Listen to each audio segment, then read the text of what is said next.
Hello friends, आज हमारा topic रहेगा एनसीएफ। ठीक है, इसको हम बोलते हैं हिंदी में राष्ट्रीय पाठचर्या की रूपरेखा 2005। ये हमारा रहेगा पार्ट 1, क्योंकि ये इतना बड़ा टॉपिक है कि एक वीडियो में एक क्लासेस में कंप्लीट नहीं हो पाएगा, तो इसको हमने पार्ट्स में डिवाइड किया है।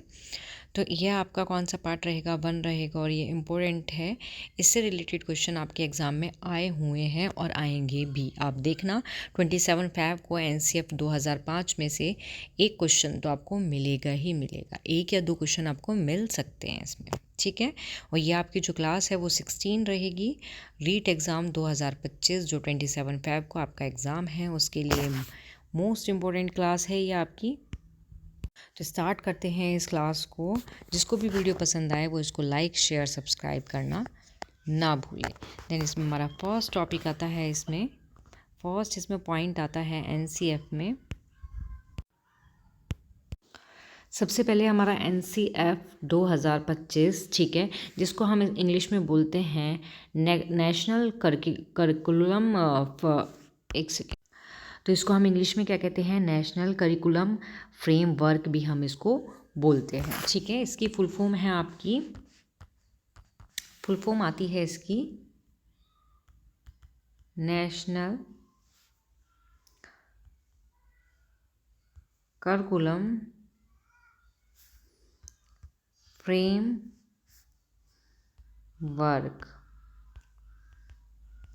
ठीक है, 2005। ओके, अब इसमें आपके कुछ इंपॉर्टेंट पॉइंट हैं। पहले आप उन पॉइंट्स के बारे में पढ़ना, देन उसके बाद इसके बारे में हम डिटेल बताएंगे। तो हमारा फर्स्ट इसमें हेडिंग आती है, फर्स्ट लाइन आती है इसमें हमारा जो हमारा इम्पोर्टेंट है। फर्स्ट आती है आपकी यहाँ, फर्स्ट में है आता है आपका कि मानव संसाधन विकास मंत्रालय की पहल पर एनसीएफ 2005 तैयार किया गया। कि जो एनसीएफ है वो तैयार किया गया था, कब किया गया था, या इसकी जो पहल की गई थी तैयार करने के लिए, वो मानव संसाधन विकास मंत्रालय की पहल पर एनसीएफ 2005 तैयार किया गया था। ठीक है, नेक्स्ट पॉइंट आता है इसमें। ये सभी पॉइंट इम्पोर्टेंट हैं, इनसे रिलेटेड आपके क्वेश्चन आते हैं। एमसीक्यू कराऊंगी मैं, कुछ इंपॉर्टेंट क्वेश्चन कराऊंगी, देखना इसी तरीके के क्वेश्चन उसमें होंगे, तो सभी ध्यान से देखना। सेकंड पॉइंट आता है हमारा प्रोफेसर यशपाल की अध्यक्षता। कौन? प्रोफेसर यशपाल की अध्यक्षता में विद्वानों ने तैयार किया गया था। ठीक है, तो किसकी अध्यक्षता थी? यशपाल की अध्यक्षता थी। तो ये आपको याद होना चाहिए और इम्पोर्टेंट लिख लेना इसके आगे, क्योंकि ये इम्पोर्टेंट क्वेश्चन है, क्वेश्चन आया भी हुआ है। ये आपका REET new all teaching exam के लिए भी इम्पोर्टेंट है, आपका मोस्ट इम्पोर्टेंट टॉपिक है ये, टॉपिक भी और ये पॉइंट भी। ठीक है, नेक्स्ट आता है आपका एनसीएफ 2005 का सूत्र। कि जो एनसीएफ 2005 है, इसका जो सूत्र है वो है बिना भार के अधिगम, जिसको हम बोलते हैं लर्निंग विदाउट बर्डन। ठीक है, तो बिना बोझ के सीखना, ये क्या है? एनसीएफ 2005 का सूत्र है। अब यहाँ जो बिना भार के अधिगम है, इसका मतलब क्या होता है? मीनिंग तो पता होना चाहिए, सूत्र तो हो गया ही, लेकिन इसका मीनिंग होता क्या है? तो इसका मतलब है स्कूली बच्चे पर बोझ कम करना। कि जो स्कूल के बच्चे का जो बोझ होता है वो क्या करना? कम करना, और आनंदपूर्ण तरीके से उसको पढ़ाना। ठीक है, तो अधिगम इसमें है, बिना भार के अधिगम का मतलब यही है आपका कि स्कूली बच्चों पर बोझ कम कर देना और उन्हें आनंदपूर्ण तरीके से पढ़ाना। ठीक है, और इसमें क्या था कि इसमें बच्चे की जो सीखने की गुणवत्ता है उसमें भी सुधार करना होता है। किसमें? बिना भार के अधिगम में। बिना भार या फिर बिना बोझ का जो अधिगम होता है, सीखना होता है, इसमें यही सारी चीज़ें आती हैं। ओके, और इसमें क्या है? बच्चे के तनाव को कम करना, बच्चे का जो तनाव होता है वो उससे कम होता है। ये किस में है? आपका एनसीएफ 2005 में है। ठीक, बच्चे को प्राकृतिक वातावरण में सीखने के लिए प्रोत्साहित करना। एनसीएफ जो है इसका मोटिव ये भी था कि बच्चे को प्राकृतिक वातावरण में सीखने के लिए उनको क्या करो, प्रोत्साहित करो। तो आपको शॉर्ट में तो यही है कि वन लाइन में तो इसका आंसर यही आ जाता है, क्वेश्चन में आ जाएगा एनसीएफ 2005 का सूत्र क्या है। तो आपको पता होना चाहिए बिना भार के अधिगम का मीनिंग है स्कूल बच्चे पर बोझ कम करना और उसको आनंदपूर्ण तरीके से पढ़ाना। ठीक है, ये भी आपका इम्पोर्टेंट है, ये सारे आपके इम्पोर्टेंट पॉइंट हैं सारे के सारे। ठीक है, नेक्स्ट आपका आता है इसमें, नेक्स्ट है आपका एनसीएफ 2005 का प्रारंभ रवीन्द्रनाथ टैगोर के निबंध से होता है। ठीक है, जो एनसीएफ 2005 का जो स्टार्टिंग है, जो उसकी शुरुआत, आरंभ, जो प्रारंभ होता है वो रवीन्द्रनाथ टैगोर के एक निबंध से होती है और उस निबंध का नाम क्या है, सभ्यता और प्रगति। ठीक है, क्या है इस निबंध का नाम, सभ्यता और प्रगति। ये क्वेश्चन आ जाता है कि एनसीएफ 2000 का प्रारंभ किसके निबंध से होता है, तो रवीन्द्रनाथ टैगोर के निबंध से होता है और उस निबंध का क्या नाम है, तो पता होना चाहिए सभ्यता और प्रगति। क्लियर हुआ। आगे आपका नेक्स्ट पॉइंट आता है, नेक्स्ट पॉइंट है आपका एनसीएफ 2005 में सदस्यों की संख्या कितनी है। तो कितनी है, 38 है। ये भी आपका 1 नंबर में क्वेश्चन आ जाता है एमसीक्यू में कि एनसीएफ में सदस्यों की संख्या कितनी है। ऑप्शन दे देंगे आपको, ऑप्शन में अलग अलग तरह के आपके नंबर्स होंगे जिसमें करेक्ट आंसर आपका होगा 38। नेक्स्ट पॉइंट आता है इसमें एनसीएफ 2005 में निदेशक जो हैं वो कौन थे। तो इसका करेक्ट आंसर होगा आपका प्रोफेसर कृष्ण कुमार, जो कौन थे, निदेशक थे एनसीएफ 2005 के, 2005 के। क्लियर। नेक्स्ट है इसमें पॉइंट, ये मोस्ट इम्पोर्टेंट है, लिख लेना, मोस्ट इम्पोर्टेंट। तो ये क्या है आपका, इसमें है एनसीएफ 2005 का भाषा फॉर्मूला। तो इसका जो भाषा फार्मूला है वो है त्रिभाषा सूत्र। क्या है इसका फॉर्मूला, भाषा फार्मूला, त्रिभाषा सूत्र। अब त्रिभाषा से क्या समझ आ रहा है, 3 चीज़ें। ठीक है, त्रि का मतलब 3 और भाषा का मतलब भाषा, तो 3 भाषाओं का सूत्र एनसीएफ का जो भाषा का फॉर्मूला है। तो आपको नाम से ही पता लग रहा होगा, त्रिभाषा मतलब 3 भाषाएं। तो हमारी फर्स्ट आती है इसमें,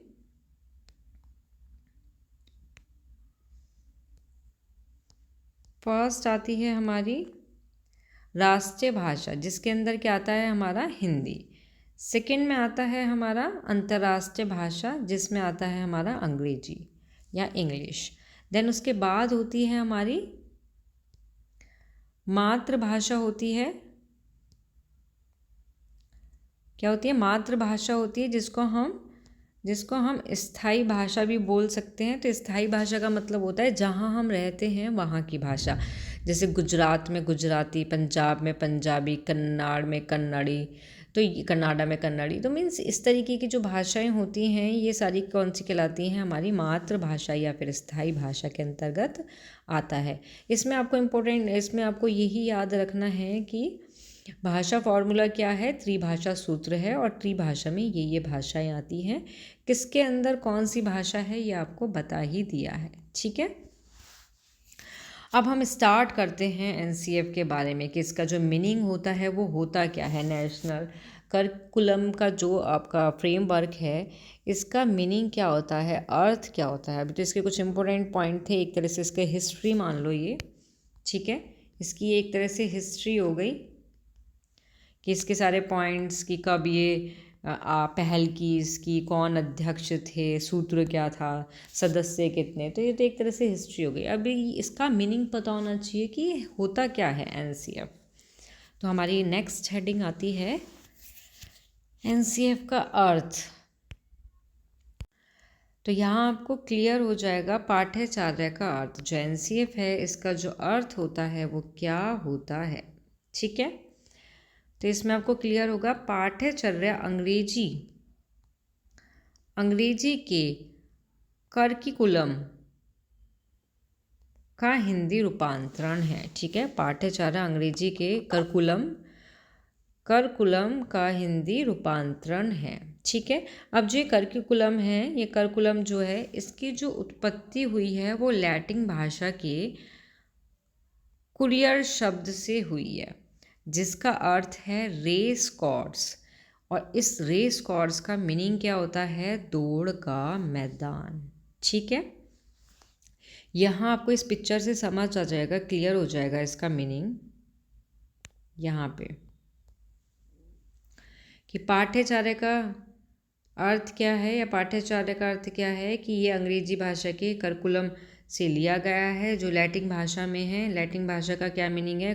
कुरियर, जिसका अर्थ होता है आपका रेस कोर्स, अर्थात उसका मीनिंग होता है हमारा दौड़ का मैदान।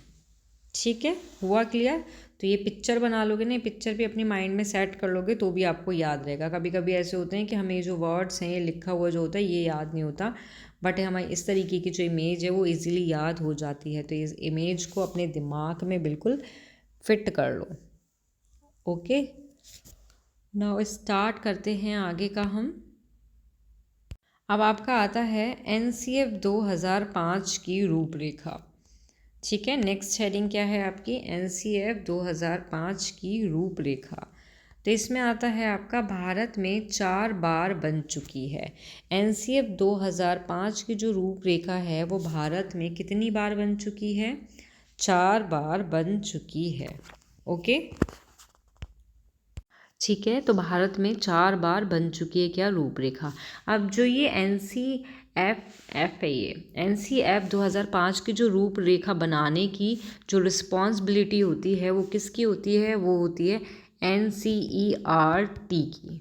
ठीक है, आपको पता होना चाहिए कि जो NCERT है इसका गठन कब हुआ था? तो 1961 में हुआ था। क्वेश्चन में आ सकता है कि NCERT का गठन कब हुआ था? 1961 में हुआ था। और NCF 2005 की रूपरेखा कौन बनाती है? तो ये बनाती है NCERT। Okay, clear? और जो आपका NCERT है इसका जो मुख्यालय है वो कहाँ पे है? वो है आपका नई दिल्ली में। ठीक है, कहाँ पे है? नई दिल्ली में है। ओके, तो यहाँ से आपके 2 क्वेश्चन निकल के आते हैं। NCF 2005 की रूपरेखा जो है NCERT बनाती है। NCERT का मुख्यालय कहाँ पे है? तो नई दिल्ली में है। और इसका गठन कब हुआ था? तो 1961 में इसका गठन हुआ था। ओके, आगे आपका आता है, तो क्लियर हुआ आपको? तो इसमें आपका आगे आता है कि जो रूपरेखा है, जो प्रथम रूपरेखा है वो 1975 में बनी थी। ठीक है, सेकंड जो रूपरेखा तैयार हुई थी वो 1988 में हुई थी। थर्ड वाली जो है वो 2000 में हुई थी। और फोर्थ जो है आपकी वो 2005 जो अब चल रही है उसमें हुई थी इसकी रूपरेखा तैयार। तो हम बोल सकते हैं कि अब जो NCF 2005 की रूपरेखा है वो कौन सी है? चौथी रूपरेखा है। ठीक है, तो क्लियर हुआ? कितनी रूपरेखा थी? 1975 थी, 1988 थी, 2000 थी और 2005। ये सभी आपके लिखे हुए हैं यहाँ पे, तो इनको याद रखना कि रूपरेखा कितनी बार बन चुकी है? 4 बार। ओके, तो क्लियर हुआ आपको कि इसकी रूपरेखा कितनी बार बन चुकी थी? 4 बार। ओके, आगे आपका आता है, एक चीज़ आप नोट करके लिखना फिर दोबारा से। आपको जो मैंने यहाँ पे पहले बताया था अभी थोड़ी देर पहले कि सदस्य की संख्या 38 होती है, तो होती तो 38 ही है, लेकिन इसके अंतर्गत भी आपके NCERT के कितने सदस्य होते हैं? 3 सदस्य होते हैं। और संचालन समिति में सदस्य कितने होते हैं आपके? 35। ठीक है, एक सेकेंड को इसको ऐसे लिखते हैं, तो आपका इस तरीके से लिखते हैं कि 38 थी, जिसमें NCERT के कितने सदस्य हैं? 3 सदस्य हैं। और संचालन समिति के कितने सदस्य हैं? 35 हैं। तो टोटल मिला के कितने हो गए आपके? 38 सदस्य। ठीक है, क्वेश्चन आ सकता है। मैंने 38 बता दिया आपको कि हाँ 38 होते हैं, लेकिन NCERT के 3 होते हैं और संचालन समिति के कितने होते हैं, 35 सदस्य होते हैं। तो टोटल मिला के 38 हो गए। ओके, नेक्स्ट इसमें हमारी हेडिंग आती है जो इम्पोर्टेंट है, NCF 2000 के अनुसार, NCF 2000 के अनुसार गृह कार्य और समय, कि गृह कार्य जो होमवर्क होता है बच्चों का वो कितना होता है, कितना होना चाहिए, और जो समय है वो कितना होना चाहिए। तो ये चीज़ हमें पता होनी चाहिए, क्योंकि छोटे छोटे क्वेश्चन ही होते हैं जो आपके एग्ज़ाम के अंदर आ जाते हैं और जिनको हम नज़रअंदाज कर देते हैं, जिनको हम नहीं पढ़ते। ठीक है, तो इसमें हमारा फर्स्ट आता है प्राथमिक कक्षा में, कि प्राथमिक कक्षा में NCF 2005 के थ्रू जो वर्क है, होमवर्क है और जो समय है वो कितना और किस तरीके से होना चाहिए। तो इसमें है कोई गृह कार्य नहीं होता। तो जो आपका प्राथमिक कक्षा होती है उसमें कोई भी होमवर्क नहीं दिया जाता। कक्षा 3 से 2 घंटे प्रति सप्ताह, मतलब कि सप्ताह में उन्हें सिर्फ 2 घंटे, ठीक है, 2 घंटे का समय देते हैं काम करने के लिए, कार्य करने के लिए। ठीक है, नेक्स्ट आता है आपका उच्च प्राथमिक कक्षा। इसमें क्या होता है आपका 1 घंटा प्रतिदिन। इसमें जो होमवर्क गृह कार्य दिया जाता है वो 1 घंटा प्रतिदिन, मतलब कि 5 से 6 घंटा प्रति सप्ताह में दिया जाता है, जो इनको होमवर्क दिया जाता है। प्राथमिक कक्षा में तो दिया ही नहीं जाता, लेकिन उसके फर्स्ट सेकंड में नहीं दिया जाता, लेकिन कक्षा 3rd से प्रति सप्ताह 2 घंटे का दिया जाता है। 2 घंटे का प्रति सप्ताह, पूरे सप्ताह में सिर्फ 2 घंटे पढ़ना होता है, मतलब होमवर्क होता है उनका। क्लियर। अब आपका आता है इसमें 3rd, माध्यमिक एवं उच्च माध्यमिक। इसमें क्या होता है आपका 2 घंटे प्रतिदिन, मतलब कि 10 से 12 घंटे प्रति सप्ताह इसमें होमवर्क आपका दिया जाता है। तो ये आपको पता होना चाहिए, आपको पता होना चाहिए कि NCF के अनुसार गृह कार्य और समय हमारा कितना होता है। ठीक है, प्राथमिक कक्षा में हमारा होता है, एक बार रिपीट करो मेरे साथ, प्राथमिक कक्षा में कोई नहीं होता, होमवर्क नहीं होता, कक्षा 3 में ही होता है 2 घंटे सप्ताह के लिए। उच्च प्राथमिक कक्षा में सिर्फ 1 घंटा प्रतिदिन देना होता है, और माध्यमिक में आपका क्या होता है 2 घंटे प्रतिदिन देना होता है उनको होमवर्क। ठीक है, मतलब कि 10 से 12 घंटे प्रति सप्ताह। तो नोट कर लेना इसको। नेक्स्ट आपका आता है NCF 2005 के अध्याय, ये आपका इम्पोर्टेंट है पॉइंट। NCF 2005 के अध्याय, NCF 2005 के तहत 5 अध्याय शामिल किए गए हैं, कि NCF 2005 के तहत कितने अध्यायों को शामिल किया गया है, 5 अध्यायों को शामिल किया गया है। कौन कौन से हैं अब वो आपके? फर्स्ट आता है आपका परिक्षेप्य या परिचय बोलते हैं, इंट्रोडक्शन बोलते हैं जिसको। सेकंड आता है सीखना या फिर ज्ञान। थर्ड आता है आपका पाठ्यचर्या के क्षेत्र, स्कूल की व्यवस्था व आकलन। फोर्थ आता है आपका विद्यालय और कक्षा का वातावरण। 5 आता है आपका व्यवस्थागत सुधार। तो ये कितने अध्याय हैं आपके? 5 अध्याय हैं NCF 2005 के तहत। ओके, तो जिसके बारे में हम पढ़ेंगे, फर्स्ट के बारे में पढ़ते हैं हम। सबसे पहले डिस्कस जो करेंगे हम फर्स्ट के बारे में करेंगे, फर्स्ट पॉइंट के बारे में, कि आपका परिक्षेप्य या फिर इंट्रोडक्शन परिचय क्या होता है, इस अध्याय के अंतर्गत क्या आता है आपका, आपको पता होना चाहिए।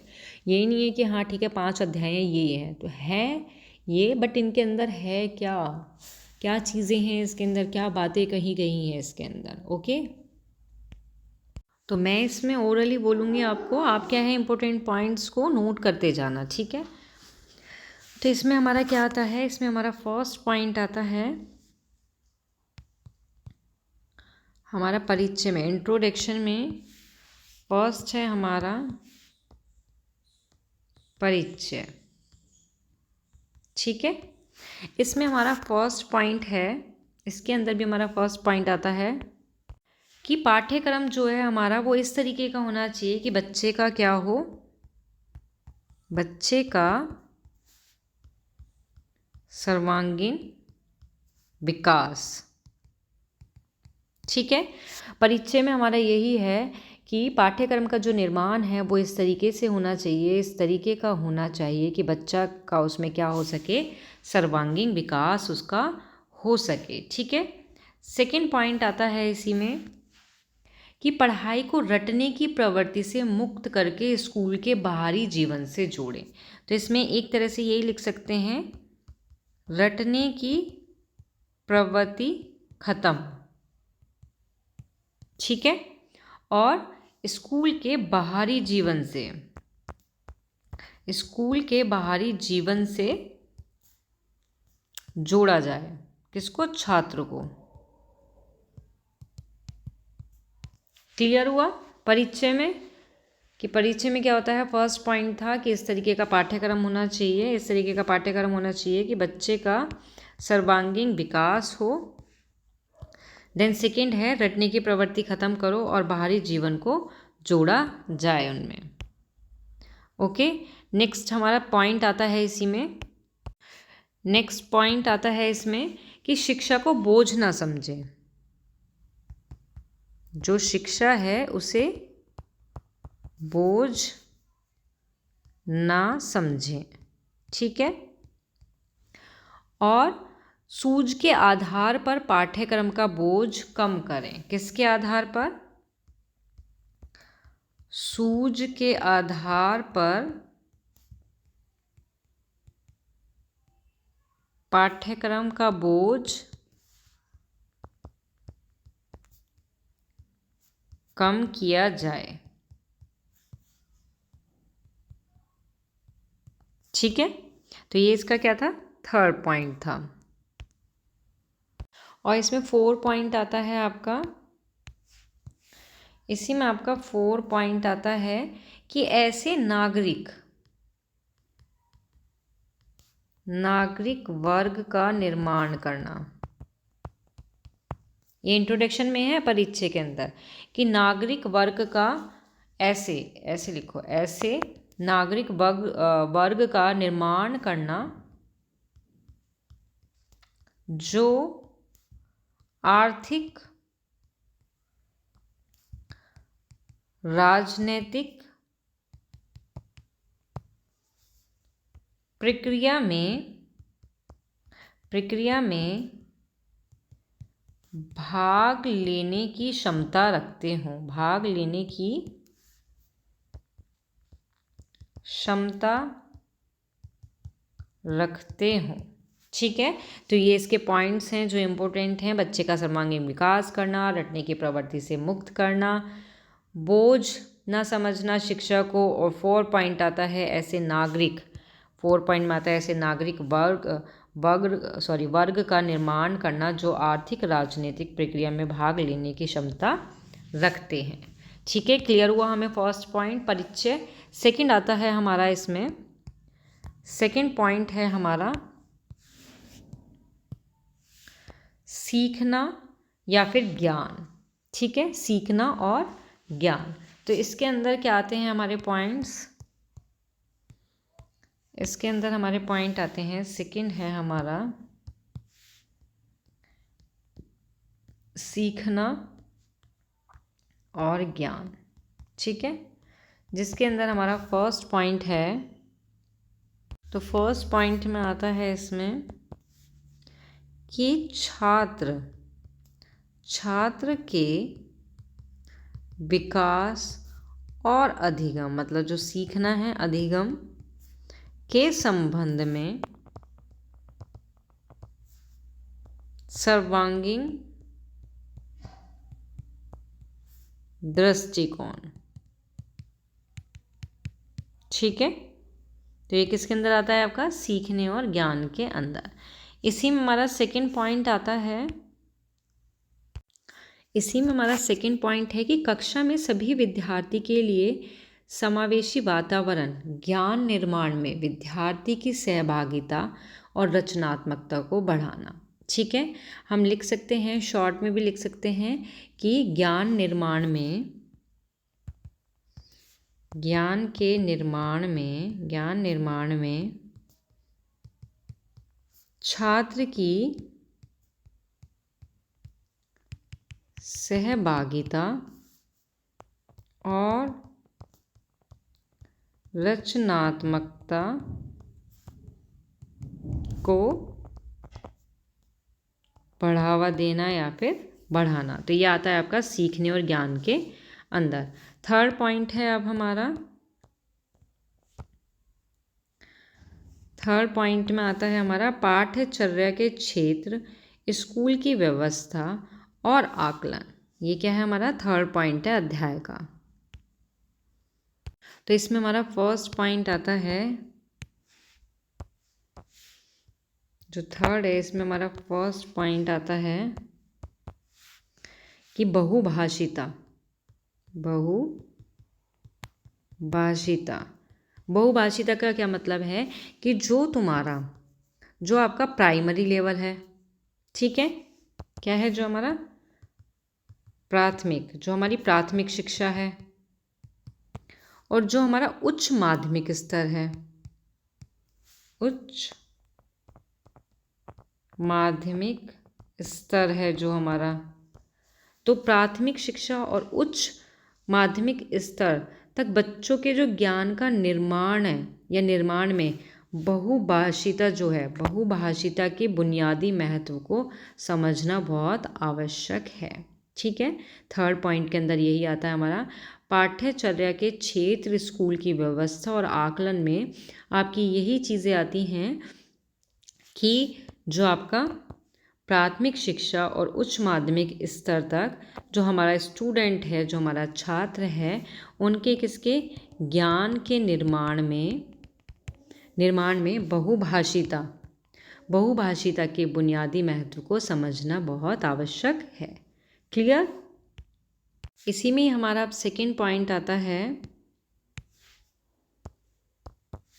थर्ड में हमारा सेकेंड पॉइंट है गणित शिक्षा। गणित शिक्षा नहीं, उसको हम बोल सकते हैं, सेकेंड पॉइंट में है बच्चे की तर्क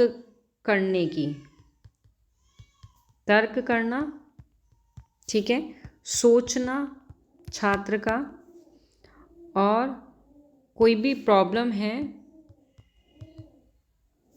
उसकी समस्या को सुलझाना, मतलब सॉल्व करना, इन सब की क्षमता का विकास होना चाहिए। ठीक है, सेकेंड पॉइंट में यही है कि बच्चे की तर्क करने की, सोचने की, कोई भी प्रॉब्लम है, समस्या है, उसको सॉल्व करने के लिए सुलझाने की क्षमता का विकास होना चाहिए इसमें। तो ये आता है इसके अंदर आपके पॉइंट थर्ड के अंदर। क्लियर हुआ पाठ्यचर्या के क्षेत्र, स्कूल की व्यवस्था और आकलन के अंतर्गत। नेक्स्ट अब हमारा आता है फोर्थ पॉइंट आता है विद्यालय और कक्षा का वातावरण। विद्यालय और कक्षा का वातावरण, ठीक है। तो विद्यालय और कक्षा के वातावरण में हमारा ये पॉइंट हमें पता होना चाहिए कि जो शिक्षक और शिक्षार्थी का जो अनुपात है, जो हमारे टीचर का और हमारे स्टूडेंट का वो अनुपात है, वो कितना होना चाहिए। अगर हमारा स्टूडेंट कितने हैं, 30 स्टूडेंट है, तो टीचर कितने होंगे हमारे 1 होंगे। तो इनका अनुपात कितना होगा, 1:30 होगा। तो विद्यालय तथा कक्षा के वातावरण में ये वाले पॉइंट्स भी आपके आते हैं, क्वेश्चन आ जाएगा।